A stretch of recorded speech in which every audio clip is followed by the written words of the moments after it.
Welcome, everyone, to the Hardin Local Weekly podcast. I am Rachel Brantingham, and we are so glad you're here with us today. Summer is in full swing here in Hardin County, and we have an absolutely packed show for you today. Our episode sponsor this week is someone I really want you to meet. He's a local Marine who came home and is now in the corner of every small business in this county. Bill's going to introduce him in just a minute. John's got a huge week of events, and the one a lot of you have been waiting for. Malibu Jack's Family Glow Night is this Thursday. Stick around because we're drawing the $50 Malibu Jack's gift card winner live during John's segment. Nate's, of course, got the business buzz. There we go, Nate. You've got the gift card. Nate's got our business buzz. I've got your housing and economic update. And Britten and Michele, our experienced eaters, are back with a reaction to a spot in Radcliffe that's under brand new ownership. Plus, we've got a fun summer icebreaker. But first, let me introduce you to all of my amazing co-hosts. We have Phil Taul, who is the founder of Hardin Local, Scott Lucas, my co-host, John O'Brien, who brings us the events and happenings, Nate Bryan, who's bringing us business news and updates, and we've got Britten on screen, but Michele usually joins us, who are our experienced eaters. And of course, you know me, I'm Rachel Brantingham. I'm your host and your Hardin County housing market expert. Before we get started, I always like to just mention where you can find us at, okay? Spotify, Apple Podcasts, iHeartRadio, and Amazon Music. So if you prefer to watch and listen to your podcast on one of those specific platforms, please follow us there. Everything, as I've mentioned in past episodes, is available at hardinlocal.com. It's kind of your one-stop shop. From the housing market that we talk about every single week, from Nate's business buzz to John's events, I find myself frequenting that website regularly. In fact, the other day, I was sitting at my table and we had an open evening. And John, I went to your events and happenings page and found a local event, and we got ready and we headed over there. So if you need a resource that keeps up with all of the information that we share on our podcast weekly, make sure you go to hardinlocal.com. And you're going to want to subscribe while there, okay? We talked a lot about this last week. It's very important that you hit the subscribe button so that you can keep up, because occasionally, the algorithm shift and maybe you don't find our video on Facebook or TikTok, so make sure you subscribe while you're there. Follow us on LinkedIn and subscribe on YouTube. And if you're watching on Facebook right now, make sure to hit that follow and share button so we can find other people that love Hardin County as much as we do. We love to interact with you during our podcast. In fact, we just brought a comment up on the screen. If you drop a comment in the chat box while we're live, Bill will actually bring that up and share it with all of us. We get to see your fun comments. Oh, Carrie, thank you. Hello, everyone on this rainy Tuesday. Hi, Carrie. Bring the last one back up. I missed the last one. It was Isaiah Nelson. He said, Nate! Exclamation point, exclamation point. We Good to see you, Nate. Isaiah. Everybody's favorite. He's mine too, so it's okay. All right, guys. So make sure you drop your comments in the box. We'll pull those up. And of course, if you've got any shout outs, birthdays, graduations, drop those in the comments as well. We love to bring those up during the podcast. I want to start by saying a big thank you to this week's episode sponsor, Riverside Marketing Solutions.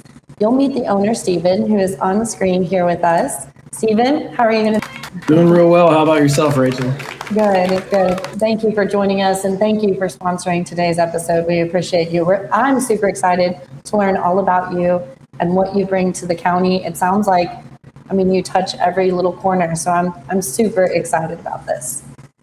I am as well, and I'm greatly honored, guys. Thanks for having me. Absolutely.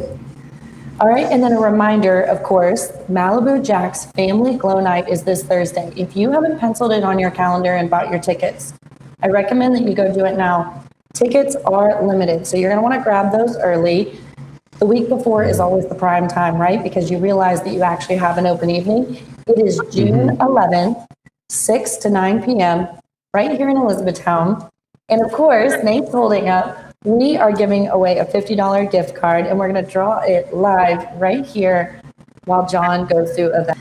All right, guys, I want to jump into our icebreaker for today. So it's officially summer. I had one announcement I wanted to make real quick that I forgot to add.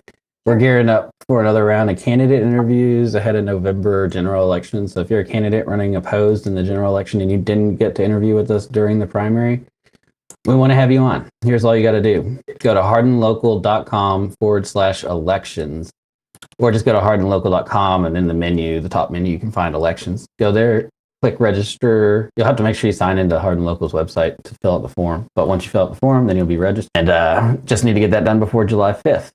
And hopefully everybody will register and we'll be able to have side-by-side, videos of every candidate running locally. I am super excited about that, Phil. I know the last round, it was super informational. If you didn't reference those videos before you went to the polls, you certainly missed out. I appreciated you doing that, and I'm super excited about this round. So make sure if you are running for a political office, you take advantage of this opportunity to share your platform with our viewers. So, hello, Jacinta. How are you? How are you doing? All right. We also got another one from Heartland Mini Golf. We love Riverside marketing. That's awesome.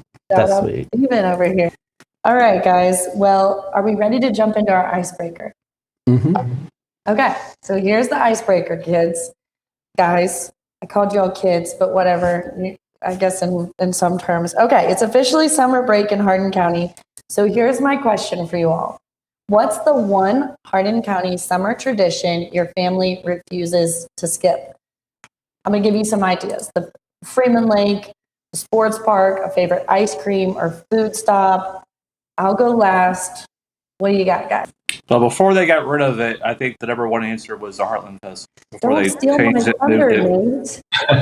that was I think for John and I think it was always the Central Hardin E-Town game weekend for football. I think the football game was on Friday night, and then obviously the Heartland Festival parade and the buck chase and all that stuff was on Saturday. So I feel bad for the kids showing my gray hair here. They missed what we grew up, that we all kind of, Rachel and Phil, you're around that same thing. We all grew up with that. It's just one of those things that the old days that we remember. But I don't know if I could go a summer without having Deucer. It's not possible. I drove by the other day. I was on the way to Heartland. I took some pictures of Heartland, and they were packed with some sports ball teams. Good Lord, I couldn't get in. There's people fighting for parking spots, which is a good thing. But Deucer's, there was people parking in the big parking lot and walking across the Heartland Parade. Yeah, that was the big one. I mean, I think everybody got excited. You wanted to see the marching bands. You wanted to see what costumes people had, the balloons, the music. It's one of those things that we all talk about with respect and love. But if it's not the Heartland Festival, I'm going with Deucer's, because I don't think I go summer without Deucer's ice cream. Yeah, you stole my Nate. Heartland Festival. I know. I still remember being a kid there. Watching those. I really like the Bites, Blues, and Barbecue that we used to have downtown. I mean, again, another one that just got taken away. That was such a big revenue booster for the downtown area too. All these businesses down here, all weekend long. That helped us out for sure. Yeah, that was a good one too. Because that was like the Memorial Day kickoff. That was kind of like the start of summer. But I guess if we'd go cruising, I mean, cruising's kind of filled that a little bit, but it doesn't. It does not bring in what that cruise or what the Bites, Blues, and Barbecue brought in. Or Heartland. I know, also from a country perspective, we always used to spend our summers night fishing out at the farm and the pond when I was a kid. So that was something we used to do a lot of.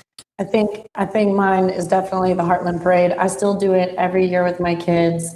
I got to be in it last year, which was such like a cool moment to have a business that got to be involved, because of course growing up attended every single time, so it was really cool to walk in it. But my boys and I go every single year, and then of course the boys' favorite is Heartland Mini Golf. I mean, shout out, I know Stephen, you work a lot with them. We are at Heartland Mini Golf all summer long, so those are our big summer traditions. It's a great place. His area is only outdoor mini golf course too. Everybody else is inside. They are outside. So if you like the outside stuff. And then another one, I guess, Pops in the Park, little orchestra this year. I think it's on my birthday, so I can't go because it's on my Friday night, my birthday of the day I'm working.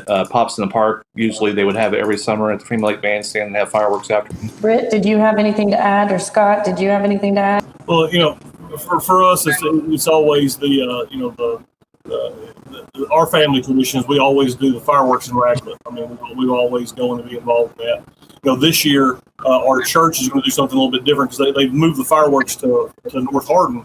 So we're starting a new tradition in our church that we're going to have a cookout. Because our church is a quarter mile or so or half mile from north, and we're on a hill. So I think that we can sit in the front yard on our hill and see the fireworks there. We're going to do a cookout and watch the fireworks there as our church is going to, and then so that'll be pretty interesting. But it's always the Summerfest activities around fireworks and stuff here in Radcliffe for 4th of July weekend. That's our big. And also 4th of July is my mom's birthday, so it's always an adventure with whether we're here or at the lake or wherever.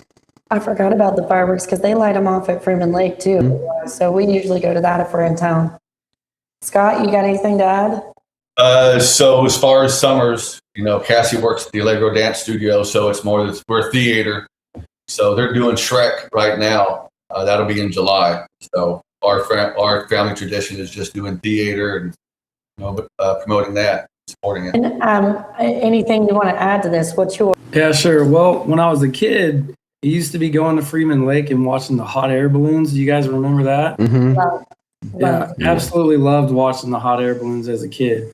But now as a family, as a dad, it's always taking the wife and the kids to Freeman Lake and doing a little fishing. Watching them catch their first fish, there's nothing better. That's right. We got Lead Pest Control, our sponsor last week. They're saying, looking forward to taking his son disc golfing at Freeman Lake this year. It's a great idea. Bill, I kind of talked over some of those other ones. What were those other comments? The other one was from Isaiah. He was just saying, can't wait for the amphitheater. I've already walked there. Yeah, I think we're all feeling the same way about that, Isaiah. Awesome, guys. Well, you all, as our audience, have any other summer traditions that you enjoy doing every year or that you remember from your childhood? We'd love to see those, so drop it in the comments. I'm, of course, nostalgic, so I love to go back and think about growing up here. But if you got anything that I need to be making a tradition with my children, make sure to drop it in the comments. We want to know about it. So, all right, Phil, I'm going to let you take over. All right.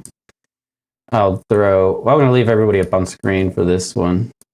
We're trying to be more conversational as opposed to, just talking at you. But we have Stephen here.